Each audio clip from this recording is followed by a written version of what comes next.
Welcome to the 77th episode of the Friday Nightmares podcast. I am one half of your hosting team, that bitch, Heather Powell from Burlington. Wow, I went back in time there. From Waterdown, Ontario, Canada. And with me, as always, is Mr. Smokeshow Crawford, coming to you from the town of Swartz Creek in the county of Genesee, in the state of Michigan, in the United States of America, in the North American continent, in the Western Hemisphere, on the planet Earth, in the Milky Way galaxy. Fully vaxxed, boosted, and waxed, and ready to climax, and if you can, please get me wet and feed me after midnight. I'm the man with the glorious beard, a.k.a. Mother of Cats, a.k.a. the man with the humongous ego, aka Scott Housen, aka Scotty Too Hottie, aka Spanky, aka the Golden God, aka the man with the greatest, hugest, largest, sexiest intro in the podcasting world. What's going on? probably. Like, honestly, you probably definitely have the longest. I could make a coffee, drink the coffee, and come back and you would still be talking. And I'd be masturbating while talking and it'd still be going. Where is the dude that used to have to pre-drink before we would record because he would be so nervous? I think the us happened and you are the tethered and you got switched because it's crazy how much more confident you are now. Yeah, I'll say, the more you do something, the better you feel about it, the better you become. Well, maybe not better, because I don't think I'm better at podcasting, but I'm much more confident in Well, we could always ask create. Erica if that's true for other things in your life, I guess. Oh, good Lord. At picking movies is what I meant, Scott. I'm a very, I expect for you two to keep yourselves pure until marriage. I already have a chastity belt on. She's like, why are you wearing this? It's called the Iron Donger. She's like, what the fuck is wrong with you?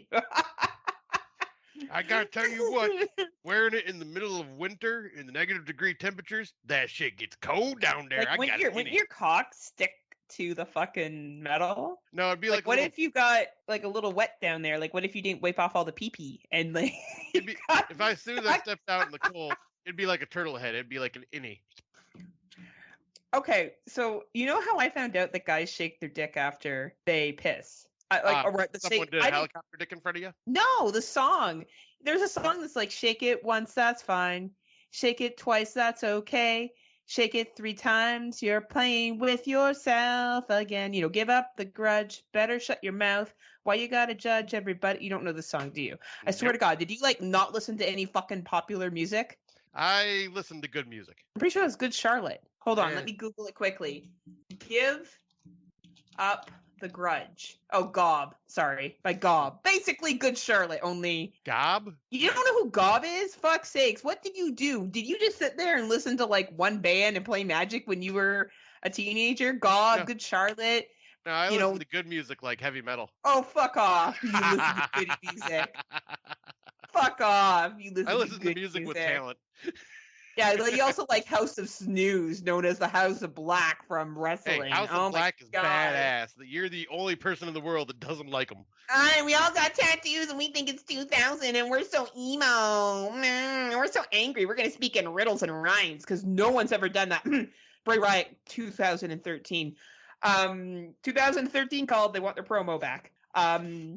Honestly, it's all right. It's okay, Heather. Pat on head. I know. You're just upset because of their success. Oh, I don't care at all. I don't care at all. Clearly, I don't care at all. We are going. Speaking of wrestling, I know this is a horror movie podcast. I know we've talked about Cox, and I've talked about Gob, who Scott didn't know about. What are you eating? Oh my God, is that you just put a fucking sausage in your mouth right now? What is that? It looks like a penis. What the fuck are you eating? Is that a pepperoni? It's a pickled sausage. It's a pickled sausage. Oh man, Tim Davis. He could see what you're doing right now. Tim Davis, this is for you. Did you know he likes bears? I do. I love that story. That story had me in fucking stitches. Tim is so hot though. I would totally, if I was... Oh, fuck, I would hit on him. Even if I had a dick or I identified as a man, I would definitely be hitting on him too. If I did identify as a man, I would want to get the biggest dick ever. You know what I mean? Like, I would definitely want to be like fucking big dick energy, walking around, swinging my car. I would have to buy a Dodge Ram and not park it properly. What else would Rev I the have to engine do? all the time. I get a tap out T-shirt that I would wear all the time. Gotta get the Oakley sunglasses. All right, and then have someone post date night with this cutie. Gonna get railed tonight. Railed. Anyway, we're having a wrestling podcast. Well, we're going to be recording it in a couple of weeks, and Oh yeah, it it's will gonna be be all oily and slick, and Tim and I are gonna be in a ring rubbing each other down. It's gonna be amazing. yeah. Oh wait, oh, not that That's type great. of wrestling. Shit. Oh well, we could. Fuck. Hey, whatever works, right? Might be better some writing than some of the writing on AEW and WWE. So, we are going to be having One Night Stand 2. Yep. Electric Boogaloo. Episode. Tim Davis, Rob Humphreys, myself, and Scotty will be back to talk about things all WWE. Tim will talk about how he wants a 18-hour storyline for every single wrestling match in order for him to be entertained. I'll make fun of him about it. We're gonna call it One Night Stand 2. Here, babe, get yourself a taxi. Here, babe, get yourself a taxi. Keep the change or tip them, whatever you decide to do. I apologize. I didn't mean to cough there. My apologies for anyone that was listening to that.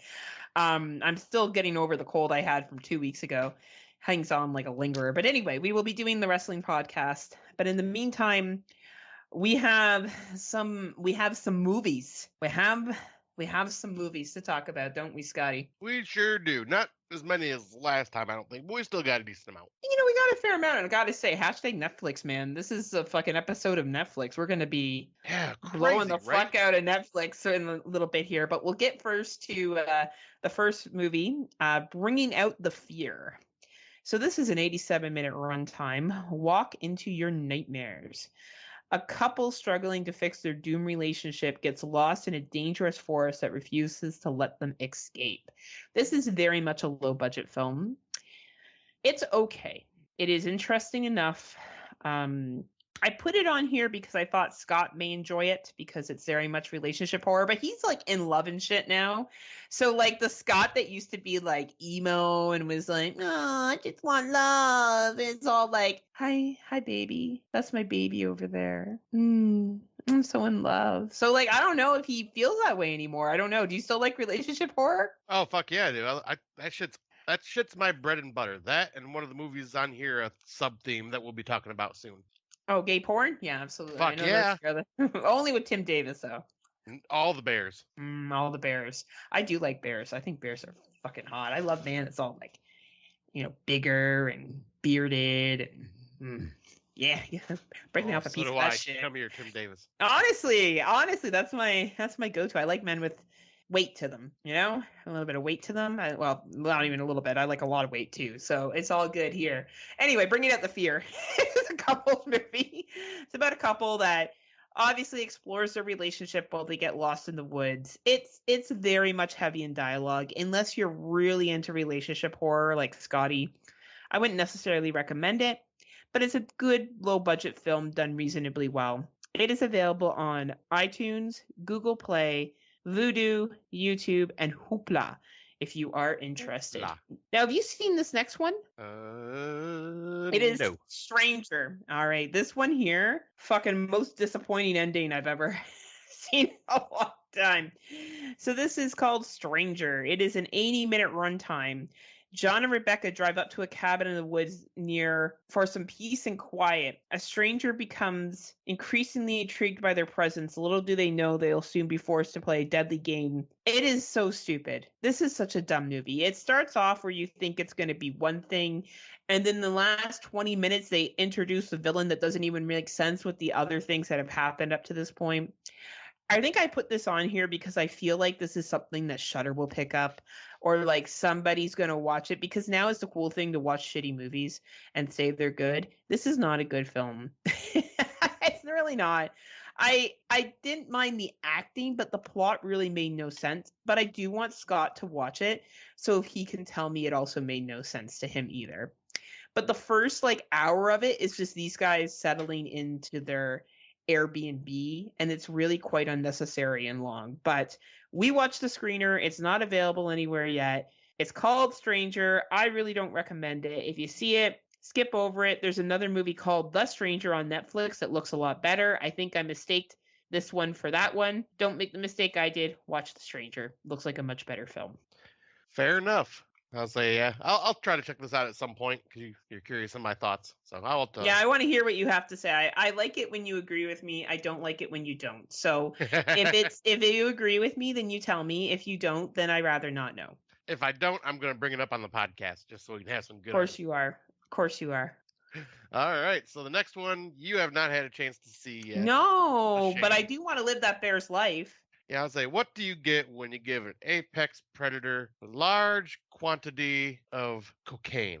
And you make a movie about large apex predator snorting large amounts of cocaine. You get Cocaine Bear. So Eric and I got to go see this in theaters 2 weeks ago. Yeah, Eric does his girlfriend, in case you haven't been following along with the most recent Friday Nightmares. Yeah, she is. But I seen the trailer for this. We talked about it on films that we were hyped for coming up, and the trailer sold me, you, and Brandon for sure when we watched it. I know Erica was sold as soon as she seen the trailer. This movie fucking delivered for me. Like, I mean, she didn't go in there going, "Oh, where's all the bears?" Oh, no, not that's those kind Tim of Davis. bears. Yeah, Tim likes bears a lot. They're the coolest. His nipples are hard talking about it. They are.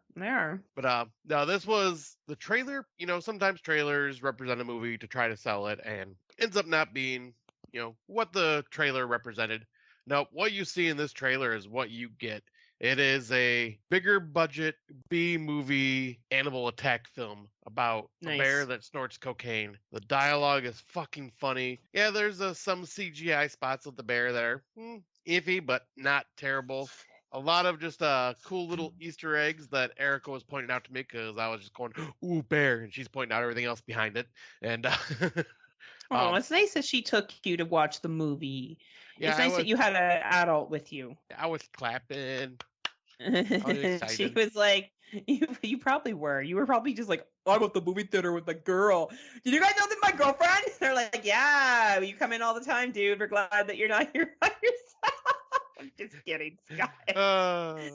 Did they actually know you at that movie theater? Do you go there frequently enough that they know who you are? No, that more than likely they would recognize me at the Flint one because I go to that one a lot for like the matinees. But no, we went to the nicer theater that you and I went to way back in the day for.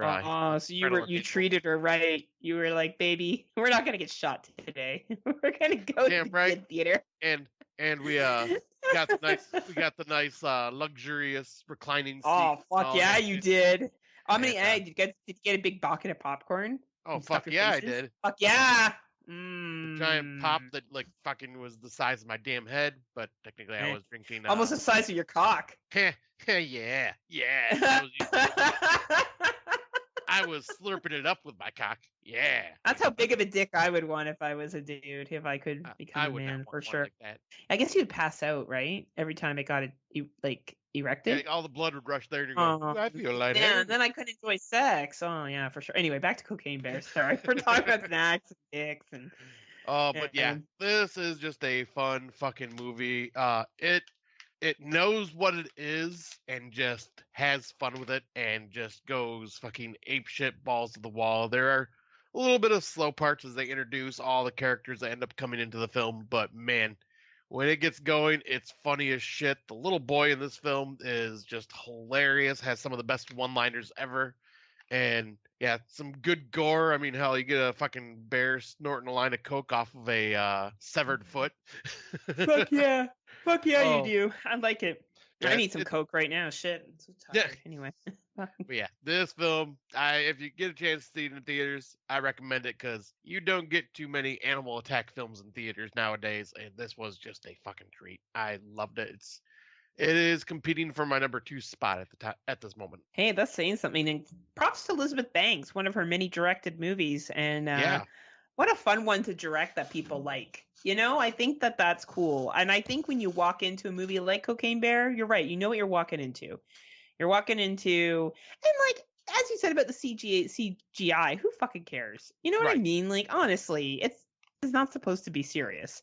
It's not like it's playing it seriously, like something like The Meg that's trying to play it serious, right? Like, this is playing it silly. It's a step, I think, horror of dummies did it best. Like, Dummies of horror. the idea, dummies of horror. Fuck, you know what? Tim Davis said it best. Our God and Savior. When he said that it's a step above Sharknado. Right? Oh, it's definitely way better than that. Oh, it's way better than that. I like Sharknado. I think it's fun. I hate Sharknado. Oh, really? Oh, yeah. That's interesting. This is up there as one of my favorite creature features, and like probably at least like I'd say top 10 creature features ever. You know what my favorite creature is? Rob Humphreys. He is a creature. We're gonna act out. We're gonna act out The Shape of Water. Only it's gonna be about a troll, and he's anyway. But isn't he short? Trolls are taller. Yeah, no. Oh shit, no. He's a. Well, ooh, yeah, good point. He'd be a gnome. He'd be a gnome. Yeah, he's a garden gnome. Yeah. Oh, my little garden gnome. Even though him and I are the same height. I know. I've totally made it that he's like this midget. People are going to meet him in person and be like, Heather made it sound like you were 4 foot. Oh, sorry. Right. A little person. You've been listening to too much Dummies of Horror. I know. That's the problem with that show. Well, you heard the offensive thing they said of it. They compared me to. Oh, God. My jaw fucking dropped. Right? Yeah. Apparently, I'm just like Chris Benoit, according to Tim Davis.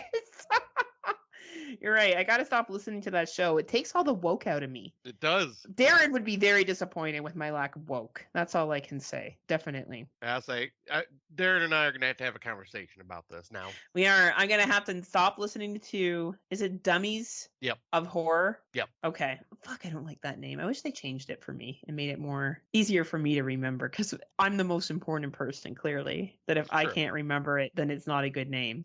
Now, did Erica like Cocaine Bear as much as you did? Yeah, she had a blast with it. Yeah. Was it long enough? How long was it? You didn't say the time. Oh, I forget. I didn't actually bring it up on my phone, but let me check. Oh, no, that's okay. Look it up. I'm curious to how long they did it for. I'm hoping it was under the 2 hour threshold. It's definitely under the 2 hour mark. I can tell you that much. Okay, good. Let's see. Trying to find my watches here. There it is. I'm surprised Tim didn't find a way to compare it to Jaws. I think he did, actually. Oh, for fuck's sakes. Honestly, I feel like he has an unhealthy problem. He does. Just kind of like me with my Gremlins problem. Yeah. Well, no. You don't bring up Gremlins nearly as much. True.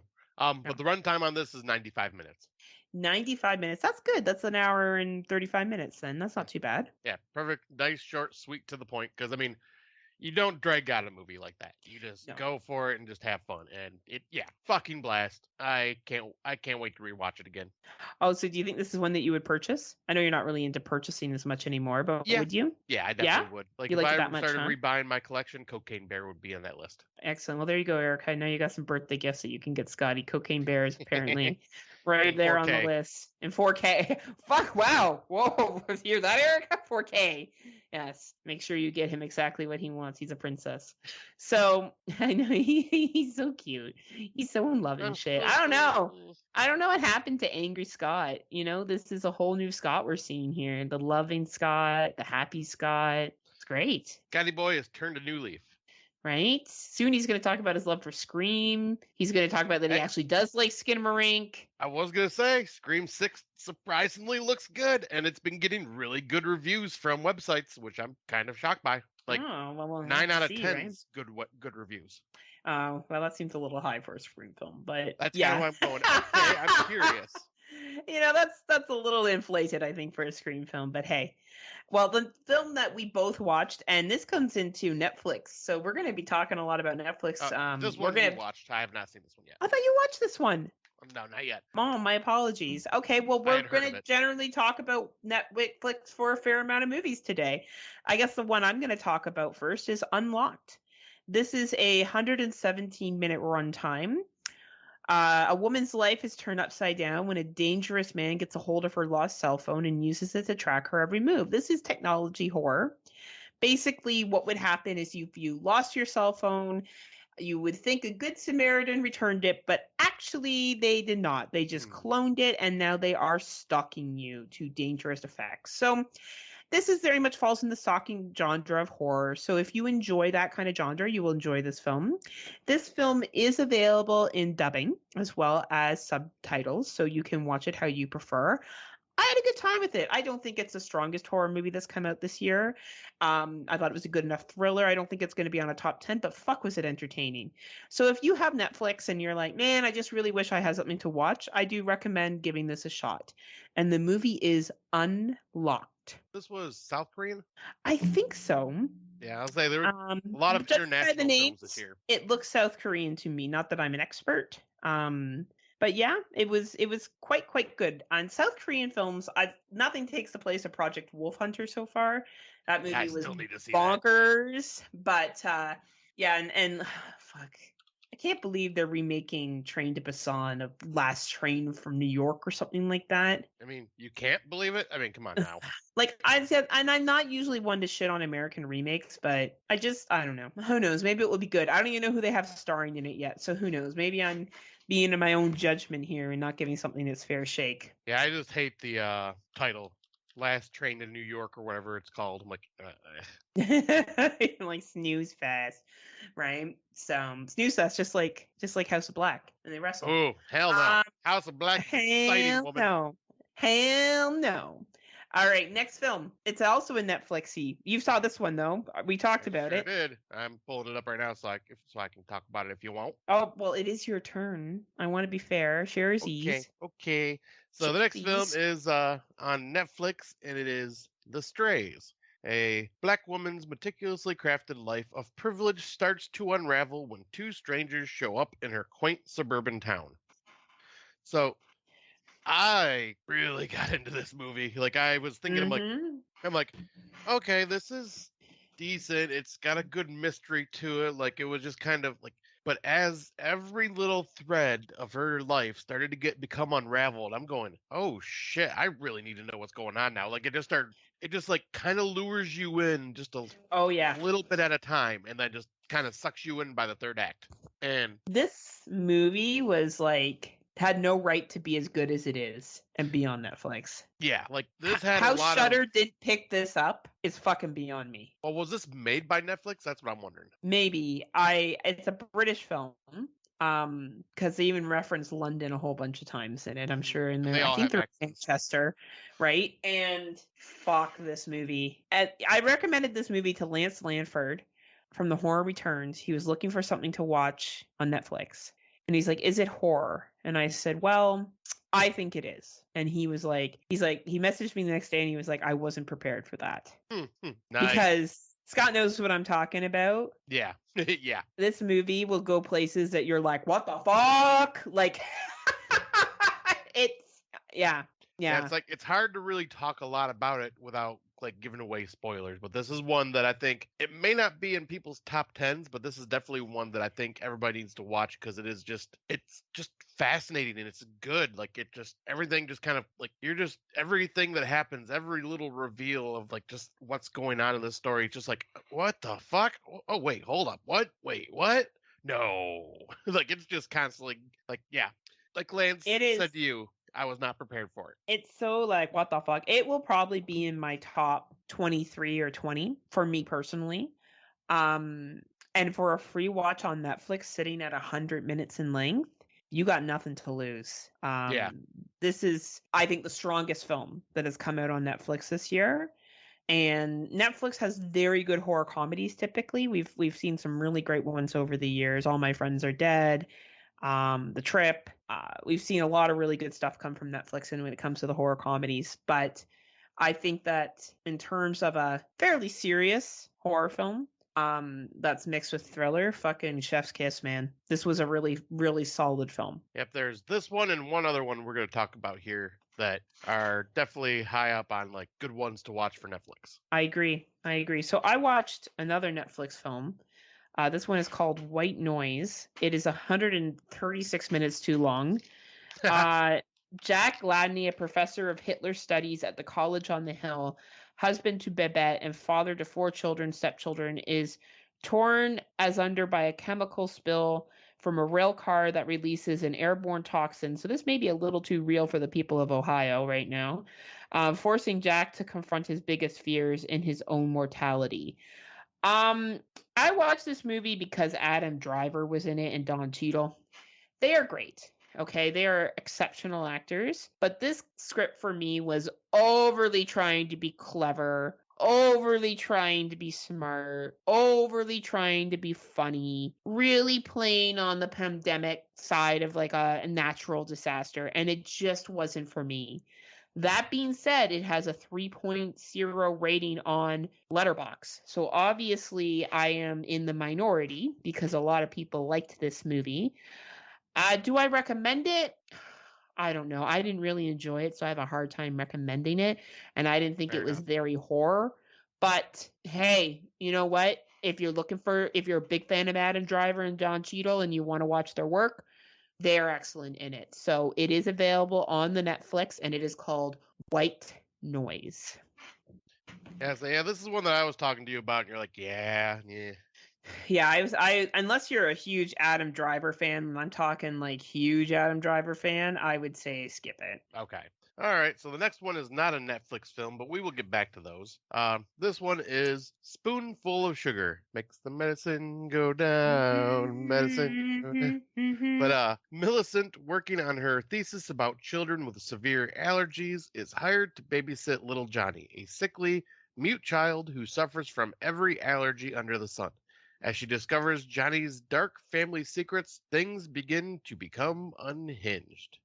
This movie was interesting. Like, That's a good way to describe it. this almost gave me A24 vibes. Yes. Like, Yes. it kind of almost felt along Or the side. IFC Midnight films. Yes.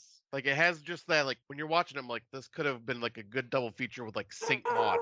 And, but yeah, I found this to be very interesting. The acting is all really good.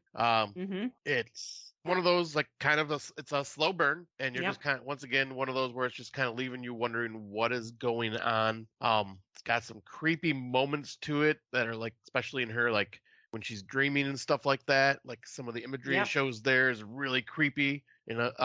But yeah, I found this to be very interesting. Like, not amazing, but it was good enough that, yeah, I was hooked to the story and just kind of wanting to see how it unfolds. And it unfolds in some interesting ways that I did not anticipate. I think that's a good way to describe that, Scott. It is a very well made movie.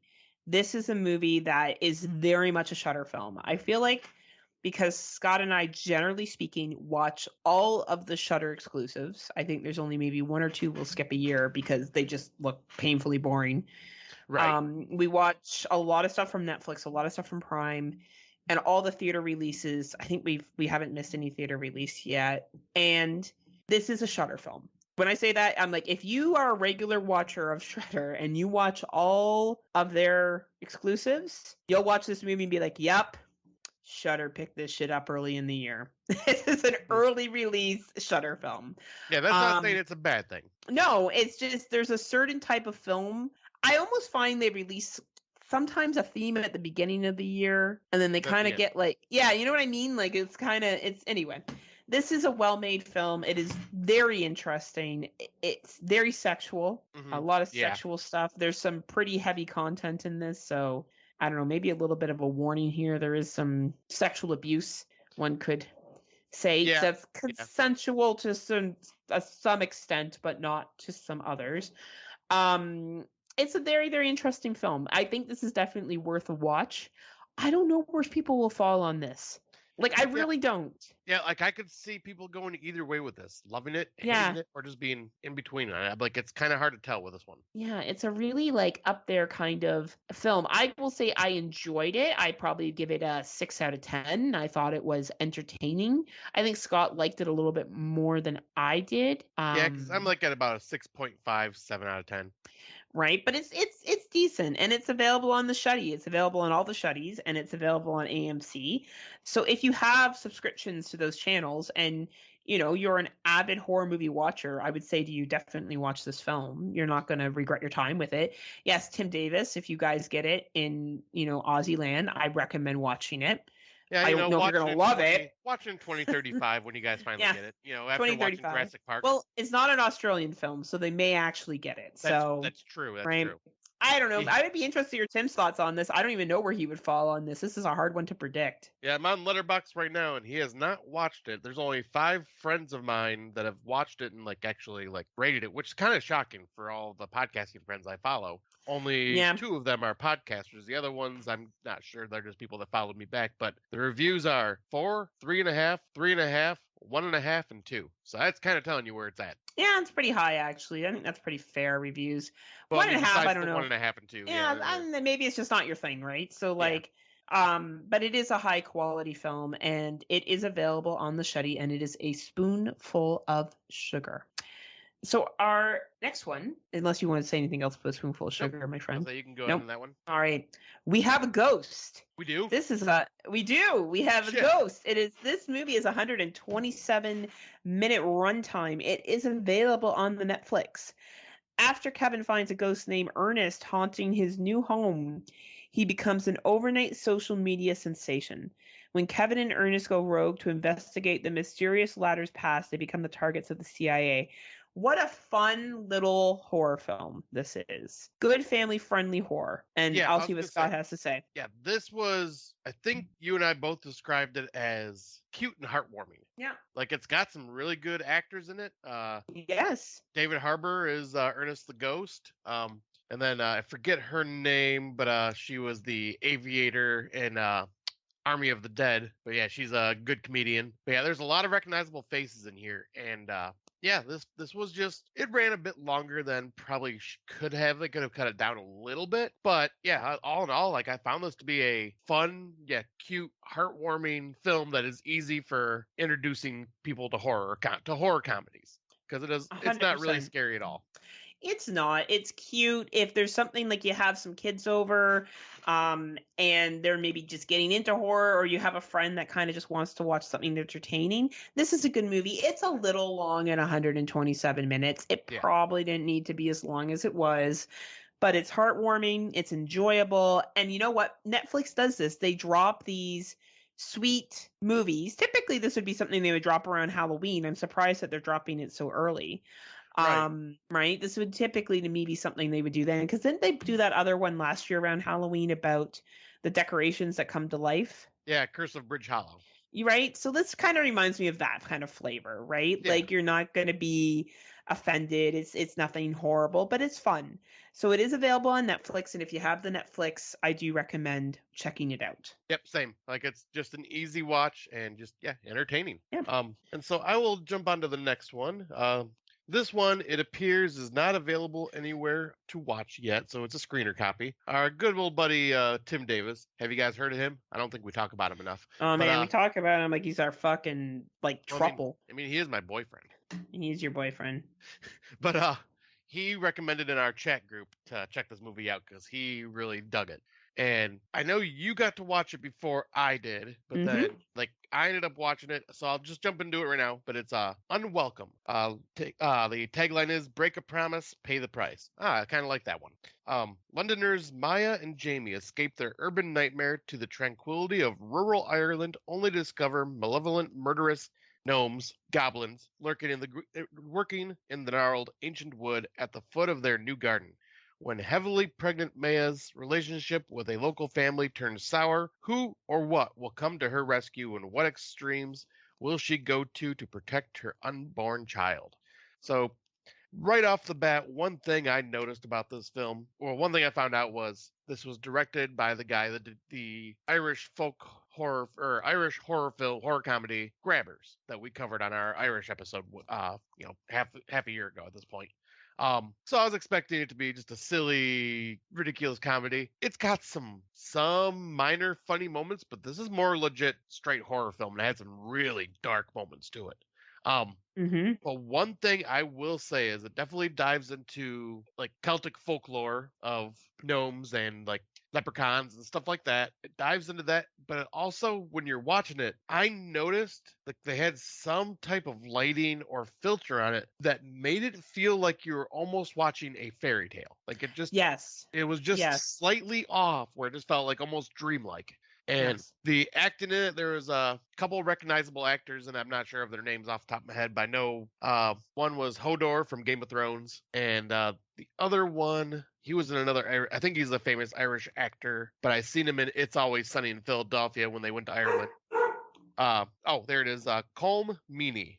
But yeah, this was, for me, this spoke the Scotty language. This was, for one, it was little creatures, so it was a creature feature with a little creature, so gremlins, ghoulies, critters, munchies, that type of shit, which I already love that. That's awesome because we haven't seen a movie like that in forever. Another thing is fairy tale folklore, so of course I fucking love it. It's Irish. I seem to love a lot of Irish horror films. Did you know I went And to Ireland? you did?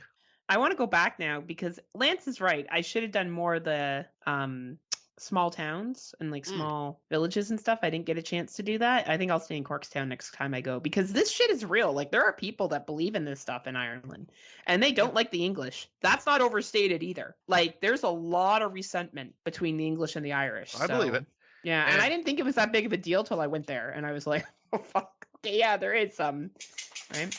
but yeah, like yeah, they have like their Celtic folklore is all about the Fae, which is I love that. And so yeah, that would be cool to like learn that, like and just Right? like yeah, go to smaller towns and stuff like that. But all right, I'm gonna stop talking and let you talk. But I just gotta say, this movie was fucking awesome. I loved everything about it. This is the one film Cocaine Bear is fighting for number 2 spot with.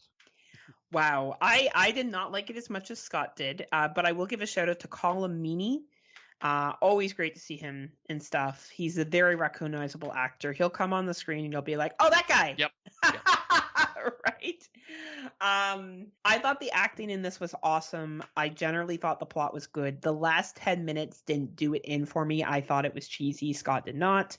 But overall, the opening scene was actually very emotional for me too. And I kind of want to like give a warning. There's some pretty hardcore violence that happens in the beginning, and Yeah, which was it's shocking for the on director. a pregnant woman, which made me uncomfortable. I don't know Yeah. if because of having a friend that's pregnant right now, I'm just more hypersensitive to this stuff, but it definitely affected me. So I just figured I'd make a shout out in case someone else is affected by it. It's a very, very well done film. This will be a great film when it is released. I think this is definitely a Shudder material. That it could be picked up by the Shuddy. So hopefully it is. Yeah, I look forward to seeing it when it comes out, wherever it comes out. Yep. And this is another one that I would definitely add to my collection. Right? It is. It's a good film. It may not be in my top 10, but I think it's a very, very good film. And I like how it didn't shy away from folklore. I still think the Irish do folklore probably some of the best ways possible. Well, and I think part of that is because their folklore is all about the Fae, and the Fae have a very fascinating set of rules that kind of go along with it, which makes the stories more interesting. Yeah, yeah. There's a lot of like, be careful what you wish for, and be careful what you do, and respect and offer. It's fascinating. Maybe one day if you ever, I don't mean this condescendingly, if you ever get a chance to travel, Scotty, I do Yeah, think you would enjoy going to Ireland. I think maybe that would be a lovely trip for you it's and Erica to go on one day, it's on my list of places I would right? love to see. Because it really is, because you like the folklore and stuff. I think you would really be invested in it quite a bit. Yeah. Oh yeah, because I So it made this movie made me do a deep dive into some like Celtic folklore after I finished watching it in my car on break. I was just kind of looking up more Celtic folklore ideas and going, ooh, okay, yeah. right, right. So what was I going to say? But yeah, so definitely recommend it. We're not sure where it's going to drop, but when it does, we definitely recommend that you check it out. Next one is Remember. And this one's been getting a lot of love from a lot of people. And anyway, it's a 103-minute runtime.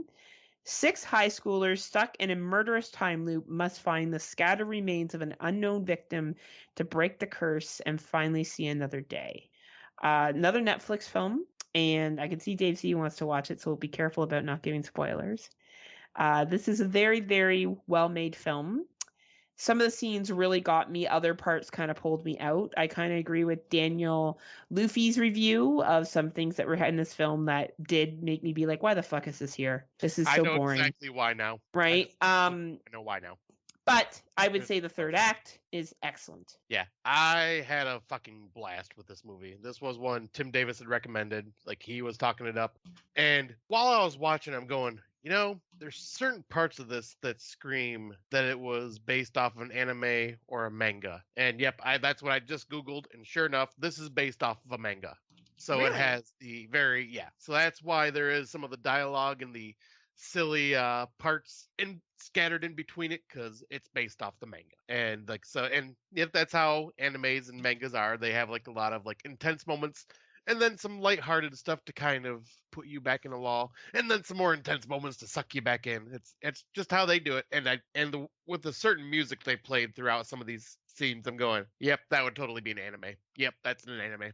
I had a fucking blast with this. I think this is really cool. This is when I was telling Erica that I think she would really like, because she does dig anime too. And I think she would really dig this one because, yeah, it's live action anime, basically. And got some really creepy moments to it. Like, the main antagonist in this is quite frightening. And yeah, I found like just all around, once again, the story had, like, while dark and sinister, had some heartwarming moments to it as well. Like, it definitely like built up this relationship with the friends, that basically all these friends are put in different, or don't like each other, put in this situation, all right, forced to get along, and it kind of plays out like that. And I thought they did a great job of representing that and showing it. And yeah, I found this to be a fun, just really entertaining movie. Like, this and Strays are tied for my favorite Netflix right now. That's awesome. That's cool. Man, I agree. It's a really solid film. I just didn't love it as much as you and Tim did, Yep, but that's I fair. do think it's a strong film. And fucking slow clap for Netflix, man. I was talking some big smack about them for a couple of episodes, and I don't know what they did. It's like they just got their shit together. Yeah, I was gonna say, because last year they had shit for horror. They had nothing. Like, we were struggling to like find something to talk about in the horror section for them. This year they've already dropped more than they dropped last year. Yeah, and like all good movies, like all decent films that we're talking about. Even if like, well, White Noise wasn't my thing, but maybe other people will like it. And honestly, like, yeah, props to them. I think I'll save this. I'm going to take this other one off, and I'm going to wait till Scotty finishes watching it, and we'll talk about it. Yeah, because I'm almost finished now. Yeah, so it's a screener anyway. I don't think it's out anywhere yet. It is. It is out. It is out places. It's the Outwaters, but we'll talk about it later because people are comparing it to Skinamarink. So definitely, I want Scott to watch the entire thing before we talk about it. So for older films, do you want me to go first, or do you want to go first? I'll go first since I just have one. Okay.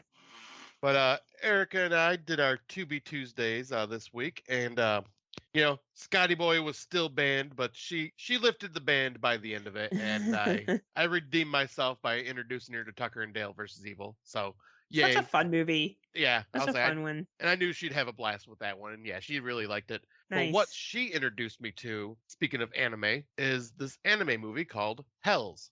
And let me bring up the synopsis, because this is started off as one type of movie and turned into something completely different that actually had like a lot of like folklore and backstory to it. And I'm going, oh shit, okay.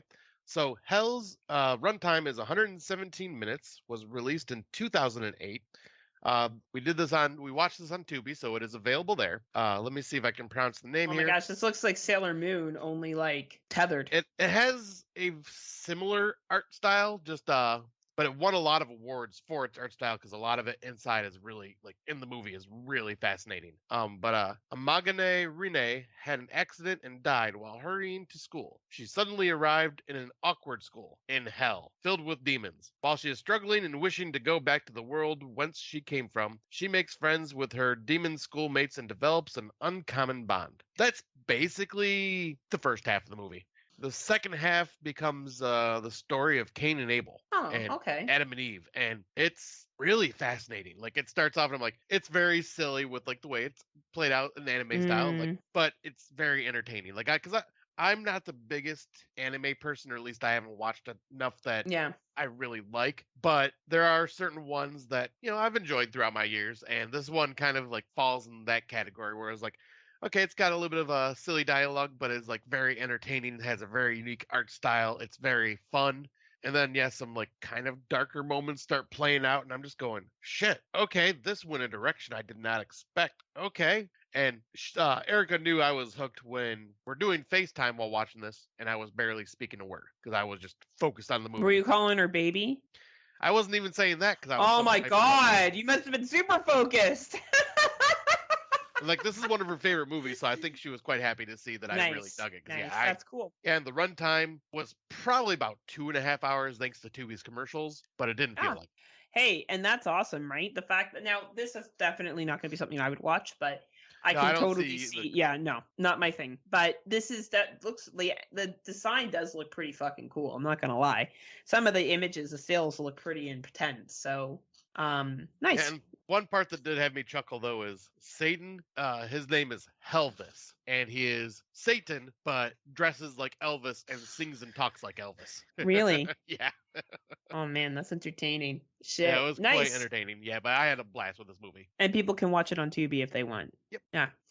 So I've been trying to go back in time and watch films that were really talked about that I missed over because we kind of got through some 2023s this week and I am getting a little more selective. So other years I probably would have watched some other ones I saw, but I just couldn't bring myself to watch some of them. Like I know this is going to be a shitty movie. I just don't feel like it. So instead, I decided to watch In the Tall Grass 2019. And have you seen it? I think you have. I have No? not. This is one I missed. I know it's on Netflix, but yeah, it's Yeah. Stephen King's story that I have not watched yet. Or It wait, is. yes, I did watch it. I'm thinking of the other one that's got Thomas Jane in it. Yes, I did watch this one. What did you think? Do you remember? I liked it. You liked it? Yeah, I Yeah, I liked thought it it was too. very interesting and creepy. A good movie about choices, and the guy that's from The Conjuring's in it that plays Lorraine Warren's husband. I can't remember his name. Yeah. Let me look. I'll look it up while you're talking. But Yeah, but he's great in it. Everyone's great in it. It's actually a really, really good film. Keeps you guessing the entire time. I can see why it was praised so much when it came out in 2019. I'm glad I kind of jumped on it now. And I guess the one I want to talk about a little Patrick bit, Wilson. Patrick Wilson. I guess the one I really want to talk about is The Happening. So What's I happening? had missed The Happening back when it came out in 2008, and I remember hearing all the flack of, "Oh, nothing happened in The Happening. Nothing happened in The Happening. It was so stupid." Now I'm gonna give a spoiler here. It was the plants. Which I knew going into this movie. Right. But, I was like, I've watched all of M. Night Shyamalan and Ding Dong films with the exception of The Happening and Lady in the Water. And I would really like to, if I'm going to have an opinion on him, I think I should watch his entire filmography. So I was able to borrow it from a friend. And honestly, I didn't think it was as bad as people made it out to be. Things do happen all throughout the movie. Right away, you have a mass suicide scene right at the beginning of the film. Yeah, I was gonna say, see, I think what I always heard people complain about was the reveal that it was plants the whole time that caused it. Yeah, I think maybe what happened in 2008, that was too early. After having a pandemic and the environmental concerns that we've had, watching this movie in 2023, I was like, oh yeah, fuck yeah, that could happen tomorrow. Fuck yeah. Like, that's probably not far off. Like, I think he was just too early with this concept, to be honest with you. Makes sense. Because A, things do happen throughout it. People kill themselves constantly. And Marky Wahlberg isn't the best actor. I don't quite know why he selected him for this role. Maybe he wanted someone that was kind of like wooden. I don't know. He wanted somebody that was famous that could bring in people. Maybe, right? Now, John, I always say his name wrong. Lemusa, he was recently in The Menu. Oh, John Leguizamo. Thank you. He's great. Unfortunately, he's not in it for as long as you would want him to be, but he's in it as well. Zoe Deschanel is in it. I honestly, I thought this was a really good fucking film. I didn't think it was shitty at all. I think it was too much. I think it was too early. I think the concept was too early. And yeah, it has some 2008 cheese to it. There's some parts where the writing isn't the best and there's some silly things that happen. But honestly, the thought of like people just starting to kill themselves and you think the air is poison and all along it turns out the plants giving you a warning that the earth is not taking it anymore. And then the scientist at the end on the TV compares it to the seaweed becoming poison and toxifying the fish. This movie was pretty fucking brilliant. Sorry, all the people who thought it was shitty. I just think that if I had watched it in 2008, I think I would have been disappointed. But I Yeah, I think can see watching that. it in 2023, knowing it was the plants, the whole time I was like, oh shit, yeah, that fucking could happen. Right. Like, it's actually a scary concept. Right. Because you kind of wonder with how fucking much we belittled beat up the environment. Like, I'm watching this 15 years after it was made. Let's put that in retrospect too. This is 15 years later. It is a quite big reality, and the mass suicides are quite upsetting. Like, there's a part at the beginning at the construction site and people just start jumping off the building. Yeah. Right? So I don't know. I feel like people, when they watch this movie, it was too early. It was before its time. It probably wasn't written the best it could be. This is a movie that should be remade now, and I bet you it would have a much different appreciation to it. It probably would. Right? So that was my thought on The Happening. So now I just got to Nice. watch Lady in the Water. And then Avatar. My Avatar. Did he do? No, The Last Airbender. Sorry, it's called Avatar: The Last Airbender because he did the anime movie, The Last Airbender. Okay, no, I'm not watching that shit. No, I'm just watching the people movies. I don't watch anime. Well, you no, know it's not, this. it's a live action. It's based off an anime. Oh, okay, I'll watch that then. Yeah. I thought it was like anime. It's just not my thing. Anime. It's not a horror film, so it probably still wouldn't be. Oh, it's action, but yeah, maybe okay. Well, look. Let's not set up expectations that may not be met. I'm watching majority of his horror films. Oh, okay, there you go. You said majority. No, Right. so you did say all his filmography, so I'm even. Oh, for fuck's sakes! I did not know he did Airbender, or I would not have said that. I would have been like all films but Airbender, and any other film he did that I don't count as horror that I don't want to sit through. Right. So for what's new, I've been listening to another podcast. It's called Killer Kin. The reason why I like this podcast so much is about twins. It's every single story is about twins. So either twins that like frame each other for murder, commit murder together, like do this crazy shit. Like there's one right now about two twins in London, and they're two dudes, and they end up getting to the fighting circuit. And then they go on to, one of them is like the brain crime boss and gets the lackey to do stuff for them. And anyway, it's quite fascinating. And you also learn about how twins are raised and how different kind of, sometimes they're treated as exactly the same, dressed the same, made to look the same, and how that kind of fucks them up sometimes. The whole concept of this podcast is just basically about twins, how they're raised, and how sometimes that can cause them to go crazy or go crazy and want to kill the other one if one's favored over the other. The episodes are about 45 minutes in length, so they're easy listening to, and you can find it on any podcast listening app that you listen to. It's by Investigation Discovery, so they have a variety of series that they have, and it's called Killer Kin, if you're interested. Nice. All right, so I don't think I've actually brought up a video game really on the podcast before. Like I've brought up YouTube channels about video games, but I'm going to talk about a new one that just dropped pretty much right after we recorded the last time, but it's the early access of Sons of the Forest. They surprise dropped this for $30. Like at least surprised me. I didn't hear it was getting released, and it was a different release day than they usually do with most games. Most games are like on Tuesdays. This dropped on a Thursday. And I never got a chance to play the first game, but I've played through I've watched playthroughs of The Forest through Neeps Gaming. Aw, Neeps Gaming. Yeah, love that show. But the forest ends up being the story of the original forest ends up being basically you are with your son during a plane crash and you wake up in the like Amazon rainforest type situation and your son is missing and you are trying to look for your son, and it's a survival game where you got to eat, drink, build shelter, stuff like that. But what you don't realize is on the island are cannibals that you have to deal with. And then as you get further into the story, there are mutated monsters that hide in the caves.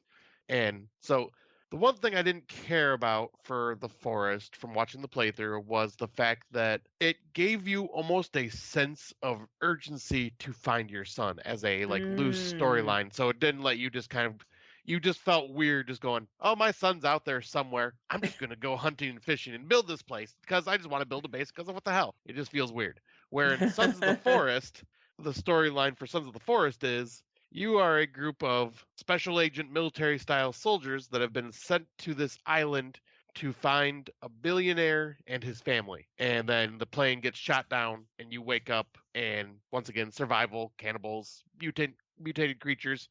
But I feel because it's a billionaire, I'm going, I don't give a shit. I'm just gonna build this house. I love it. I So love it. I don't feel that sense of urgency to try to complete a game. I can just kind of enjoy it. And I have to say the survival aspect of this is a lot of fun where it's like the hunting and gathering and all that stuff. Because one thing this game has implemented that I have not seen any other survival games do yet is you actually have to deal with the changing seasons. So as you're hunting down food and all this stuff, it's super easy, say during the spring and summer. But then once it becomes fall and winter, food like wildlife becomes much more scarce because they're all in their dens hiding or they're hibernating and or under frozen lakes that you can't get to the food. Vegetation starts dying off because of winter, so it like becomes you got to start finding like stuff that doesn't go bad, like canned goods and stuff like that.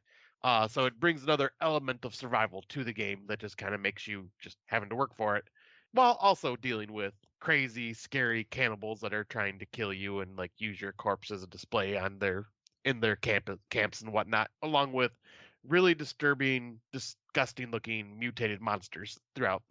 I have not dived too far into it, but from what I can tell, the crafting system in this is very robust and like you can do a lot of unique things with it. And it's fucking gorgeous. Like for an early access, this game is beautiful. Like and it's in an early access, that means they're probably going to be working on this game for a couple more years before it actually gets its official release. So Nice. they're going That's to be cool. updating it and changing it. And one other thing I'll bring up quickly is everybody in your crew dies when you plane crash, except for one guy that seems to have gotten some type of brain damage or concussion named Kelvin. And then Kelvin can be your helper that you basically give instructions to, like, hey, go hunt fish for me. Hey, go gather wood for me. Hey, go grab this. Go grab this. So, especially if you're playing it by yourself, it saves you time from having to go do all that mundane tasks yourself. And you have like a AI companion that'll go do that for you. Like, if he dies in the game, though, he does not return to life like your character does. So, gotta be careful with that. But I find that Uh, like a very unique, fascinating feature that no other survival game that I've noticed has done, which is just more, helpful for the people that want to play on their own. It just that's helps cool. with, yeah, it's very fun. I've been playing it with my coworker. We've probably sunk about 4 hours in so far, and I've started a game on my own, and yeah, I'm really digging it. I just don't have a lot of time for video games nowadays, but I definitely recommend if you have a PC gaming computer, then I definitely recommend if you're a fan of these types of games because it's definitely survival and then survival horror together. That I definitely recommend it. It's only $30. It's really good deal, and there's plenty Nice. to do in this game. That's nice. It's good that we bring the variety of, podcasts in case anyone doesn't have enough podcasts, and then in video games that you can play as well too, right? Yeah, like I've been You could trying to listen get to the podcast and play the video game, especially in games like this because there really isn't much to it. Like there's just right? ambient noises. There you go. We've made your night just perfect of the things that you can do, as well as listen to our podcast. I don't know if you want to listen to us while you play these games as well. Just don't take advice that we give because Scott and I probably wouldn't survive. Yeah, well, yeah, Mm, yeah, yeah. like we would survive. We would try. We give it our good old We do college try. better than people in like Outback, Outback, yeah. Doe Falls. Yes, we would. We do probably better than them. We would probably go, But "Hey, there's a car here." that's You a know what? I'm low not bar. was that? That's a low bar, though. I was gonna say, I'd be like, at least we would know better than to look at a car and go, "Hey, you know what sounds like good drinking?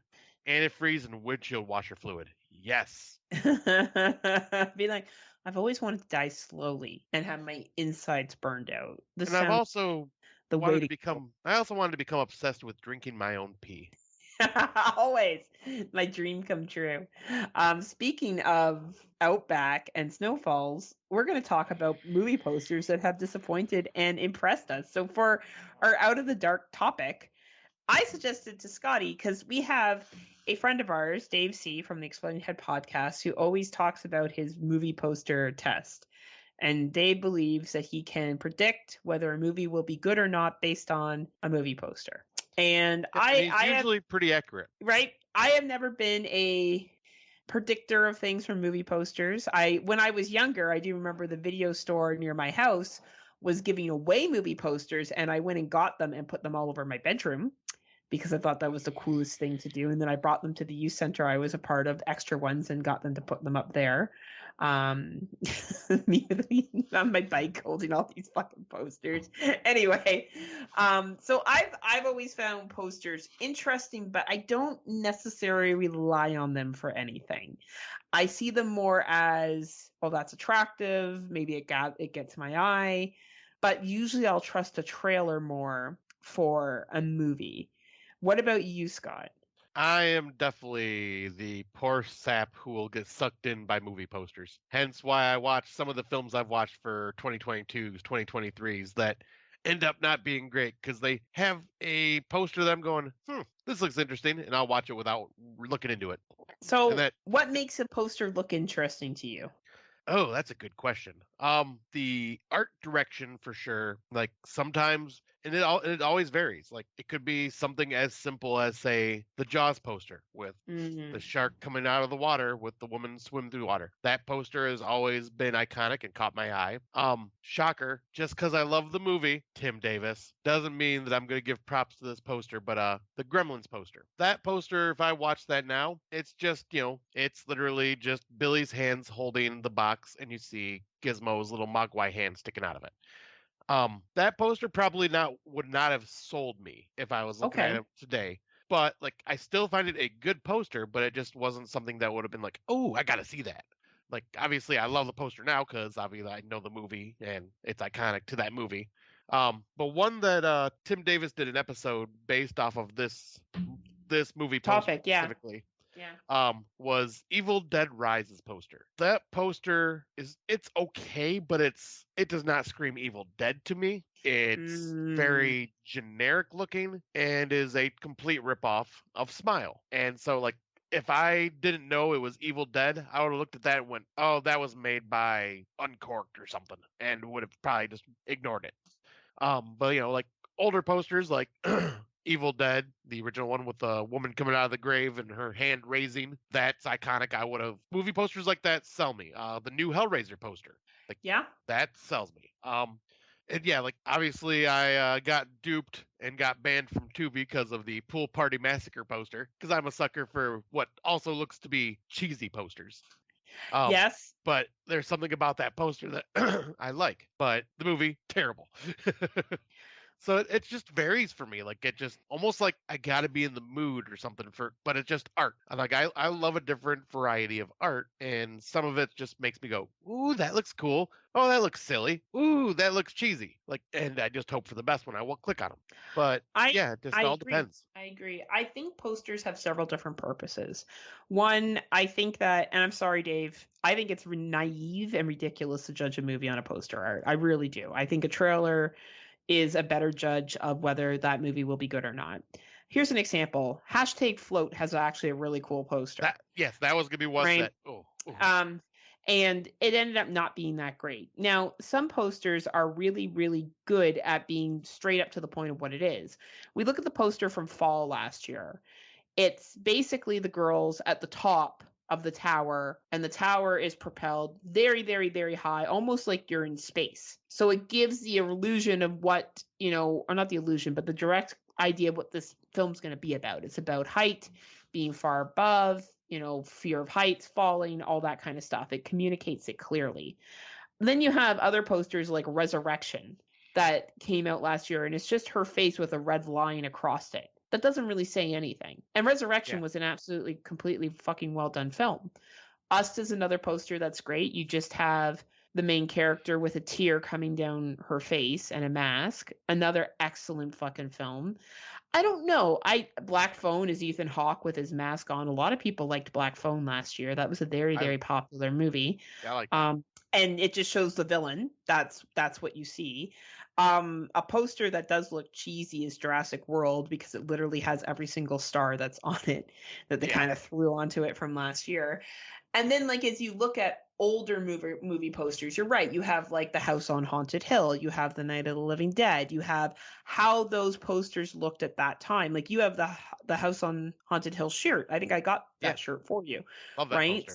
Right. So like, I don't know. I feel as if sometimes you'll see a poster and you may think it may look the movie may make the movie look better than it is, or it doesn't give the credit to the movie being a good movie. Yes, because it all depends on who they hire right? for their artist too.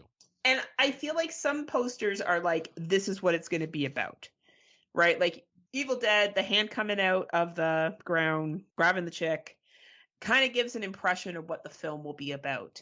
Yes. The Scream poster is just a chick with her hand over her mouth. Like, I guess if you just saw that poster for Scream and you didn't know what the movie was, it just looks like a ripoff of Silence of the Lambs. Yeah. Somebody's, you know what I mean? Like that's where and they're right beside each other right now. So I'm looking at both of them.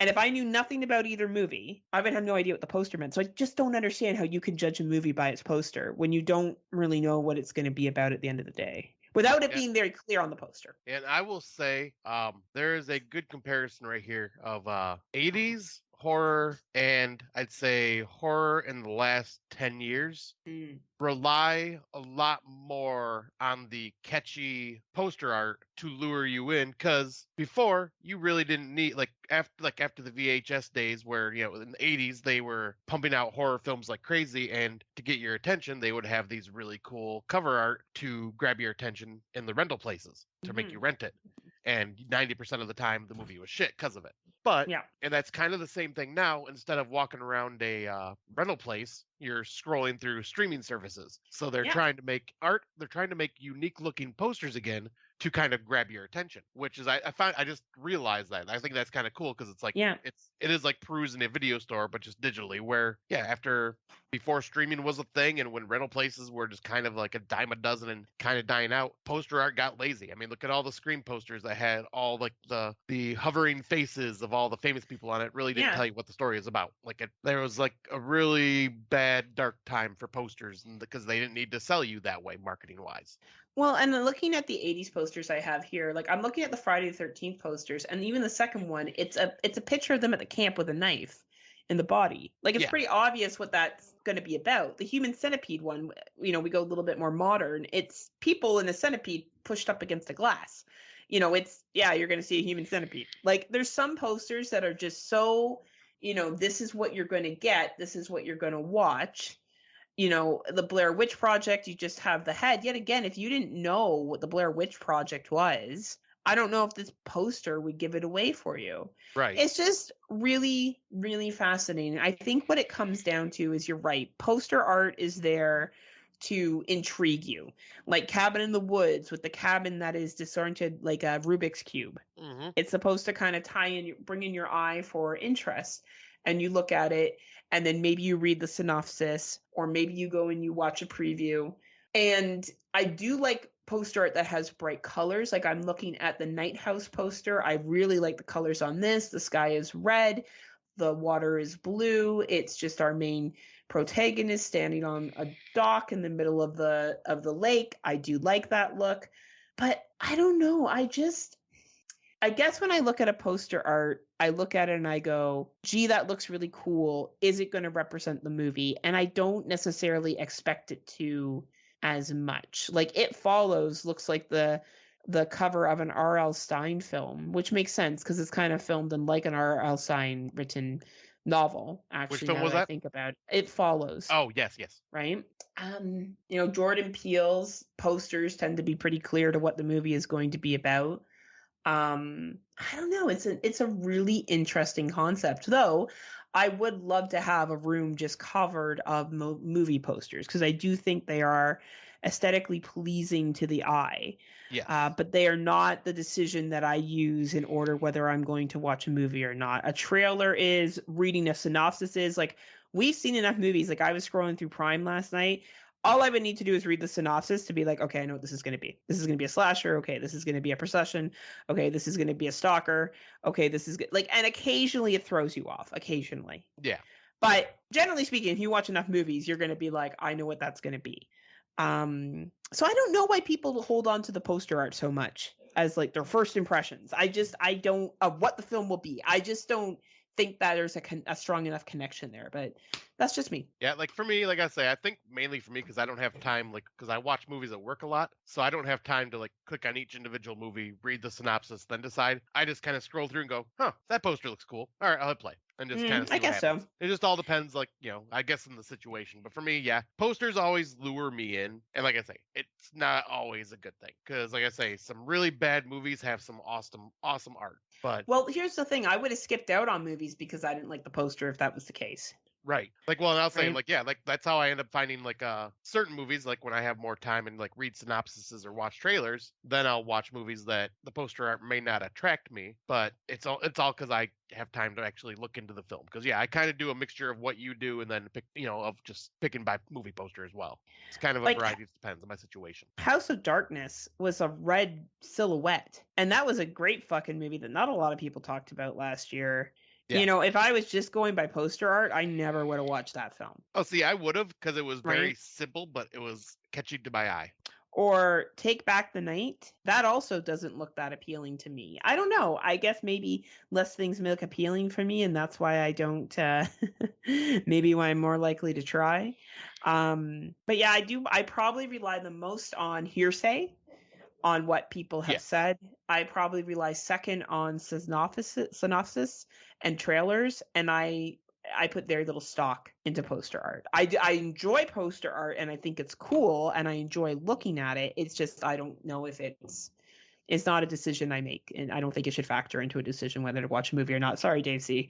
But that's cool. It works for you, and that's your prerogative, and that's awesome, man. Like keep you doing you.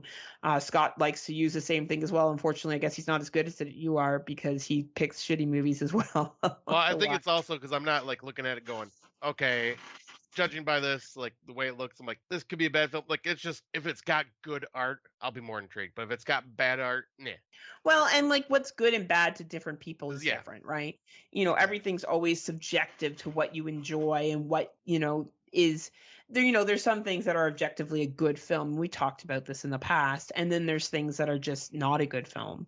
But yeah, I would love to have a room completely full of poster art and maybe my whole house actually. I think that'd be fun. I mean, hell, Fun to look at. my basement's pretty much full of movie posters. It is actually. I remember you did a tour. We did a tour of our places back in the day of our horror stuff years ago. Yeah, Put it put on them on our Facebook. page. Yeah.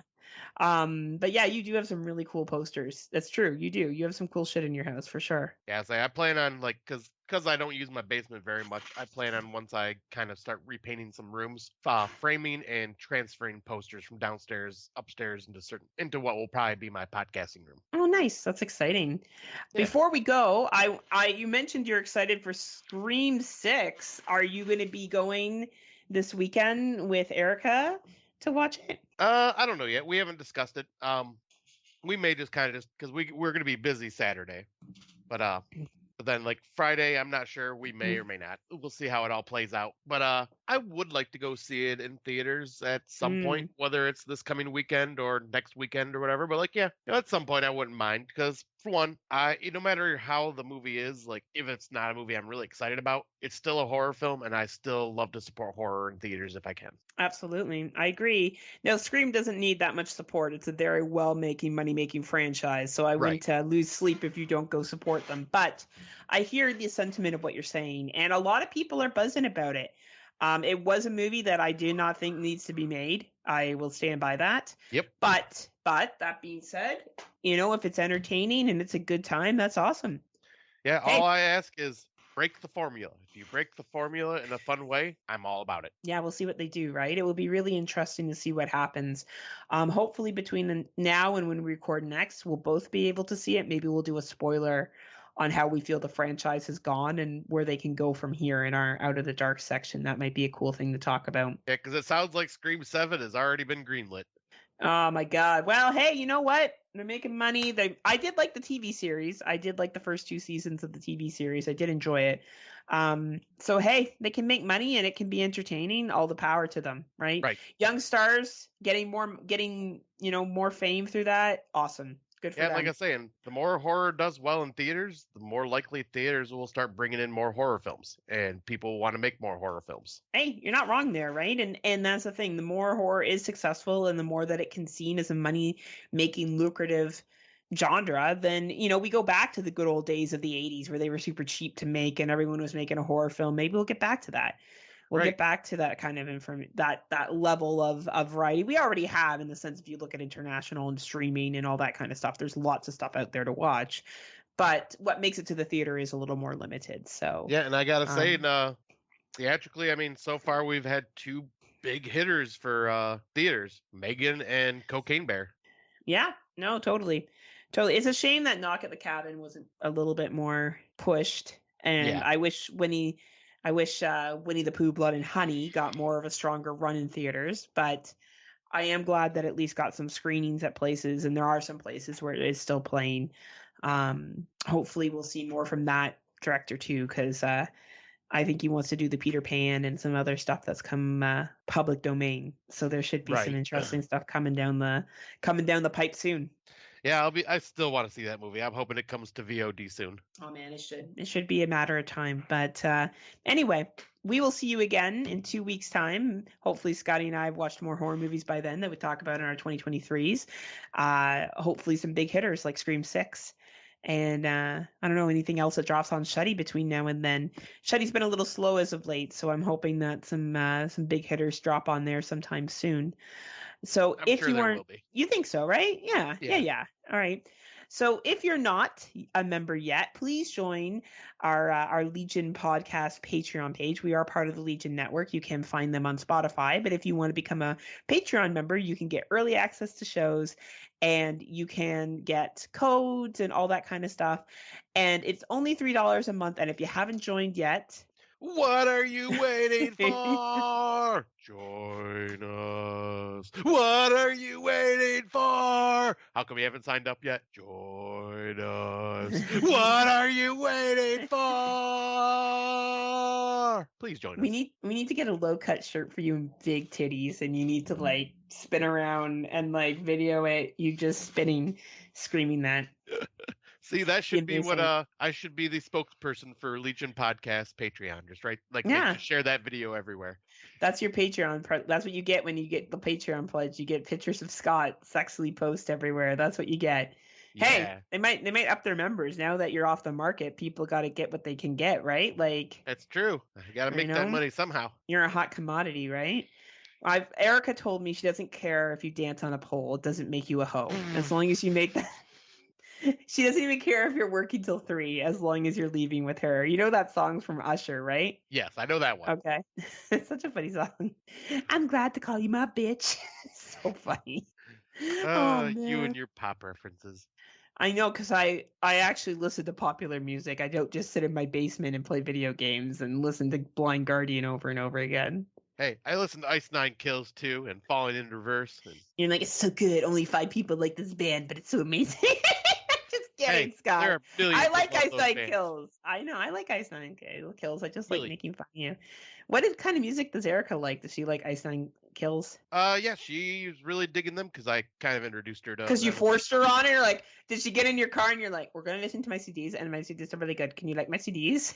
She was like, yeah, it's so good.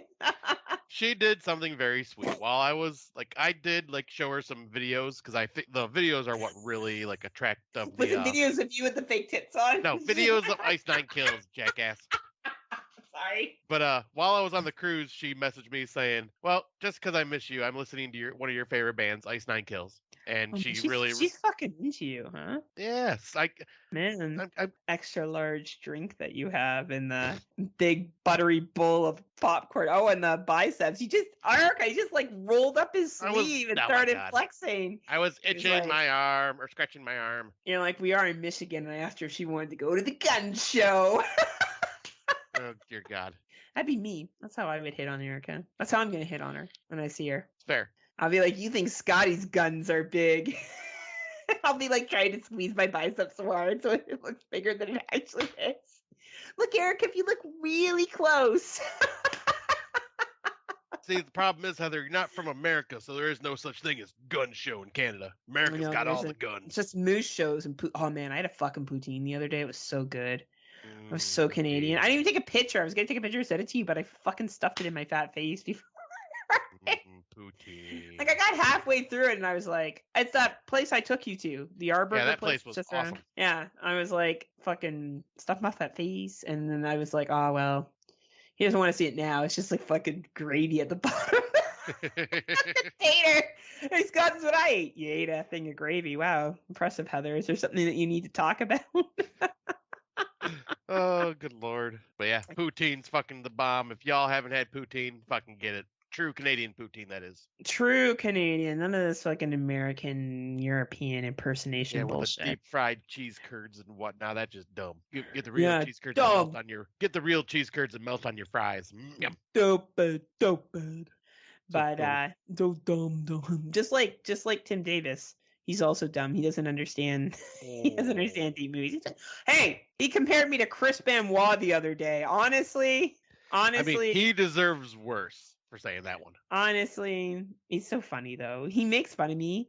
And like I'll be at the gym. I gotta stop listening to their podcast at the gym because I'll be like, working on these pythons for Erica when she comes up, and like they'll say something about me being like a bitch or like how the new Karen is HPs or like I don't know, just like something great degradingly horrible. Like you had to come back from your podcast or your trip away and then podcast with me and how horrible that is.